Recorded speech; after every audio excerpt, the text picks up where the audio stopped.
शहर में करियाना की दुकानों पर चीनी की बदतरीन किल्लत जारी है। मिल से चीनी की खरीदारी के लिए सेल्स टैक्स नंबर होना जरूरी करार दिया गया। STN नंबर ना होने से करियाना फरोशों को चीनी नहीं मिल रही। करियाना फरोशों को चीनी ना मिलने की वजह से आम सारिफिन मुतासिर होने लगे हैं। सिर्फ STN नंबर वाले डिपार्टमेंटल स्टोरों को चीनी मिल रही है। करियाना फरोशों की जानिब से ये कहा गया, लाहौर की चीनी की ज़रूरत को सिर्फ डिपार्टमेंटल स्टोर पूरा नहीं कर सकते। इस हवाले से मज़ीद जान लेंगे शहजाद खान अब्दाली से, बताइएगा।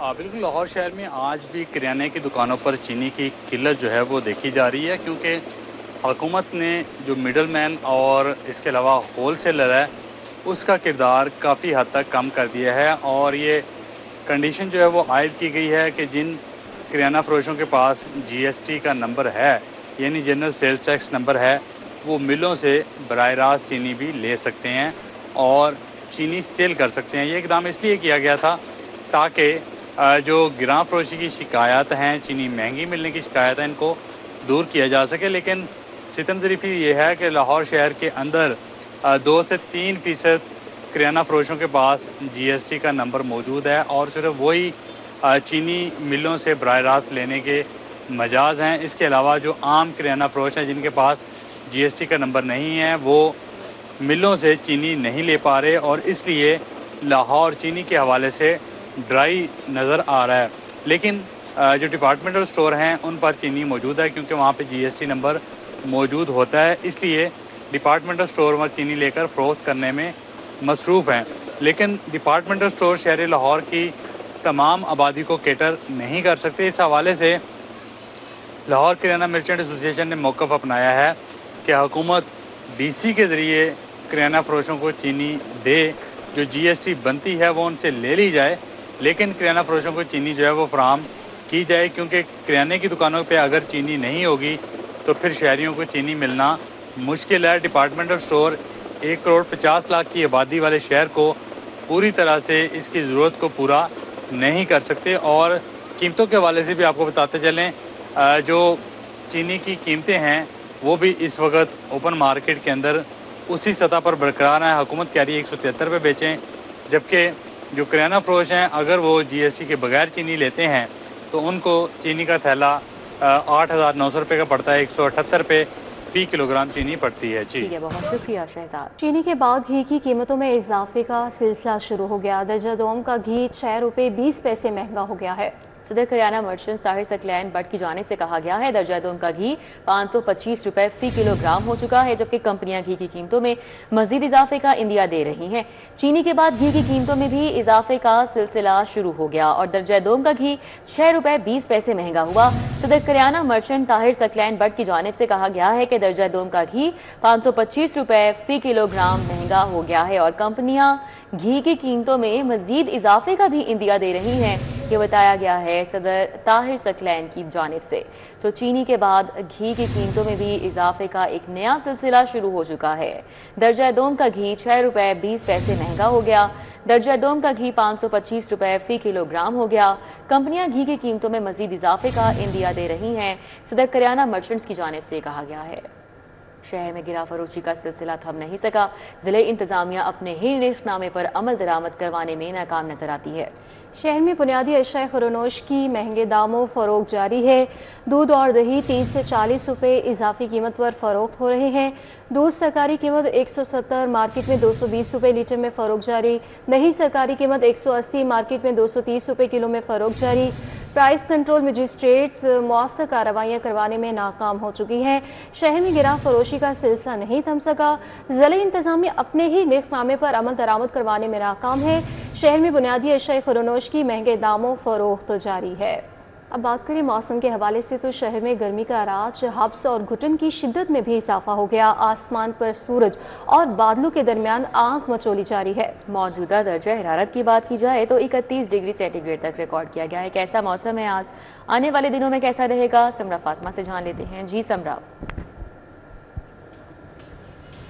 जी, शहर लाहौर के मौसम की बात की जाए तो गर्मी का राज बरकरार है। सूरज की तपिश में भी शिद्दत आ चुकी है, जिसके बाद हब्स और घुटन में अच्छा खासा इजाफा महसूस किया जा रहा है।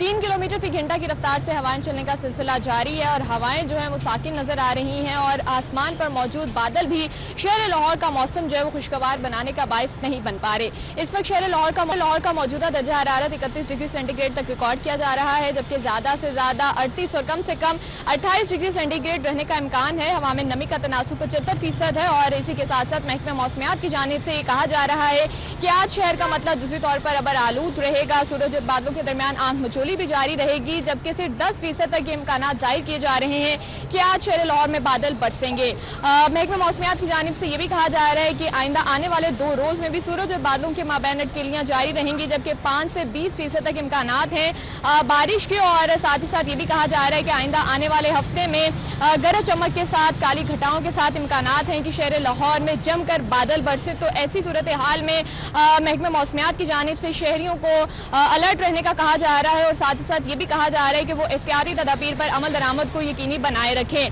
फिल वक्त जो है वो शहर का मौसम शदीद गर्म है। शहर लाहौर के बासी भी निढाल दिखाई दे रहे हैं, पत्ते भी जो है वो हमें साकिन नजर आ रहे हैं और मौसम जो है वो बिल्कुल भी दिलफरेब महसूस नहीं किया जा रहा, जबकि इसके बाद आसमान पर बादल भी मौजूद हैं और ये भी इम्कान जाहिर किया जा रहा है कि वो आज बरसे तो शायद कुछ वक्त के लिए मौसम जो है वो बेहतर महसूस किया जा सके। जी ठीक है, बहुत शुक्रिया, हमारे साथ समराधी आगाह कर रही थी।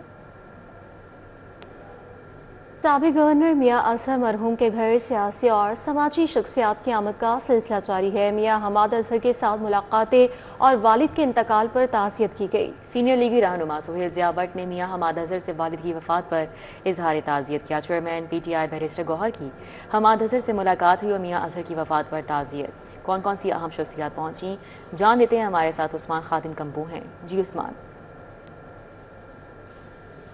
जी बिल्कुल, साबिक गवर्नर पंजाब मियां अजहर मरहूम की वफ़ात के बाद उनकी रिहाइश गाह पर सियासी और समाजी शख्सियात की आमद का सिलसिला जारी है। उनके बेटे मियां हमाद अजहर सीनियर रहनुमा पाकिस्तान तहरीक इंसाफ अपनी रिहाइश गाह पर मौजूद हैं, आने वाली शख्सियात से मुलाकात कर रहे हैं। आज ब्रिगेडियर रिटायर्ड एजाज शाह यहाँ पर पहुँचे, उन्होंने हमाद अजहर से मुलाकात की। चेयरमैन पाकिस्तान तहरीक इंसाफ बैरिस्टर गौहर भी कुछ ही देर कबल रवाना हुए हैं। हमाद अजहर से मुलाकात करने के बाद सुहेल ज़िया भट्ट, फ़रूक जावेद मून, सलमान अबूजर नियाजी, मोइन कुरैशी भी यहाँ पर पहुँचे। हाफिज़ फरत अब्बास भी ये मौजूद हैं। हमाद अजहर के साथ उनकी वालिद की वफ़ात के ऊपर ताज़ियत जो है वो शख्सियात की जानिब से की जा रही है। मियां हमाद अजहर के अजीज़ व अकारिब की आमद का सिलसिला भी उनकी रिहाइशगाह पे जारी है। गुज़श्ता रोज़ कुलखानी की गई थी और आज जो है वो शख्सियात की आमद का सिलसिला जारी है। हमाद अजहर के साथ मुलाकात कर रहे हैं, उनके वालिद के लिए फातिहा खानी की जा रही है, दुआ की जा रही है, जबकि मज़ीद अहम शख्सियात की आमद मुतवक्को भी है। एजाजुल हक जो रुकन कौमी असम्बली हैं, सरबराह है पाकिस्तान मुस्लिम लीग ज़िया के, उनकी भी आमद मुतवक्को है कि वो कुछ ही देर में आएंगे और हमाद अजहर से मुलाकात करेंगे। इसी तरह असद उमर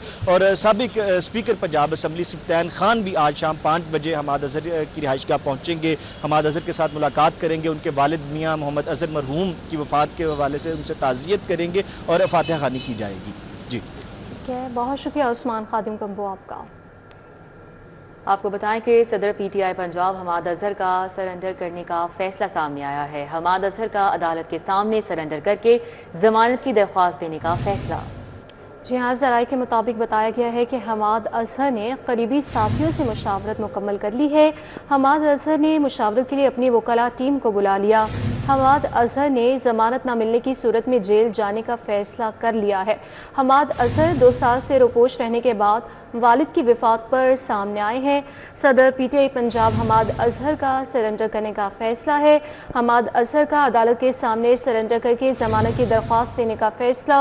हमाद अजहर ने करीबी साथियों से मुशावरत मुकम्मल कर ली। हमाद अजहर ने मुशावरत के लिए अपनी वकला टीम को बुला लिया। हमाद अजहर ने जमानत न मिलने की सूरत में जेल जाने का फैसला किया। हमाद अजहर 2 साल से रोपोश रहने के बाद वालिद की वफ़ात पर सामने आए। चेयरमैन PTI बैरिस्टर गौहर की मियां अजहर मरहूम के घर आमद पर मीडिया से गुफ्तगू। बोले, हमाद अजहर ने 2 साल वालिद से दूर गुजारे, हमाद अजहर के हौसले बुलंद है। उनका ये भी कहना था कि जिस तरह लोगों को सज़ा मिल रही है, इस तरह से ये मसला ख़त्म नहीं होगा, जबर ख़त्म करना होगा। पहले पार्टी पर फॉरेन फंडिंग का इल्ज़ाम लगाया, फिर निशान ले लिया। अपना रोल प्ले करना होगा। मैं पार्टी के सारे कायदीन को भी कहूँगा कि वो भी रोल प्ले करे, लेकिन एक हीलिंग टच की इस मुल्क में इस वक्त ज़रूरत है। इंशाअल्लाह ताला उम्मीद है कि ये हीलिंग टच अगर आएगा तो मुल्क तरक्की की तरफ जाएगा।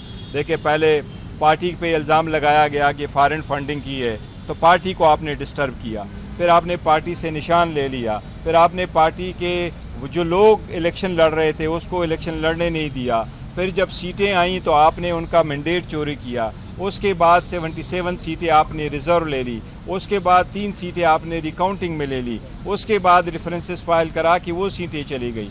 अब 39 पार्लियामेंटेरियन डिस्क्वालिफिकेशन के रिस्क पर है।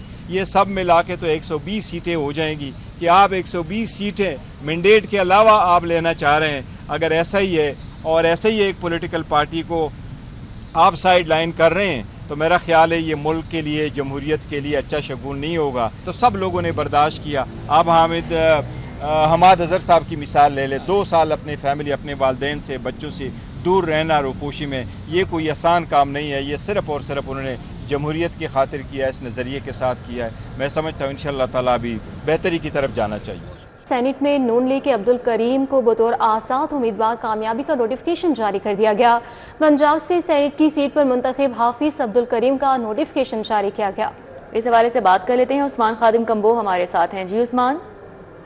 जी बिल्कुल, इलेक्शन कमीशन ने पंजाब से सेनेट की सीट पर मुंतखब होने वाले हाफिज अब्दुल करीम की कामयाबी का जो नोटिफिकेशन है वो जारी कर दिया है। इलेक्शन कमीशन ने सेनेटर अब्दुल करीम की सेनेट की नशिस्त पर नोटिफिकेशन जो जारी किया है उसमें उन्हें आज़ाद उम्मीदवार करार दिया गया है। हाफिज अब्दुल करीम पाकिस्तान मुस्लिम लीग नून के उम्मीदवार थे। सेनेट के ज़िमनी इंतखाबात में उन्होंने कामयाबी समेटी थी और आज इलेक्शन कमीशन ऑफ पाकिस्तान की जानिब से उनकी कामयाबी का नोटिफिकेशन बतौर आज़ाद उम्मीदवार जो है वो जारी कर दिया गया है। जी ठीक है, बहुत शुक्रिया उस्मान खादिम आपका। साबिक सूबाई वजीर मियां महमूद रशीद की दरख्वास्त से जमानत पर समाअत हुई। मियां महमूद रशीद ने जिना हाउस हमला केस में जमानत दायर कर रखी है। मियां महमूद रशीद के वकील ने दलाइल के लिए मोहलत तलब कर ली। अदालत ने मियां महमूद रशीद की जमानत पर समाअत 8 अगस्त तक मुलतवी कर दी है। इस हवाले से मज़ीद जानेंगे, जमालुद्दीन जमाली से बताइएगा। जी बिल्कुल, साबिक सूबाई वजीर मियां महमूद रशीद ने जिना हाउस हमला केस में जमानत की दरख्वास्त दायर कर रखी थी, जिस पर आज जो है मुलज़िम के वकील पेश हुए और दलाइल के लिए मोहलत मांगी और जिस पर अदालत ने जो उनकी जमानत दरख्वास्त है उस पर कार्रवाई 8 अगस्त तक मुलतवी की है और उनके वकील को आइंदा समाअत पर दलाइल मुकम्मल करने की हिदायत की है। जी ठीक है, बहुत शुक्रिया जमालुद्दीन जमाली।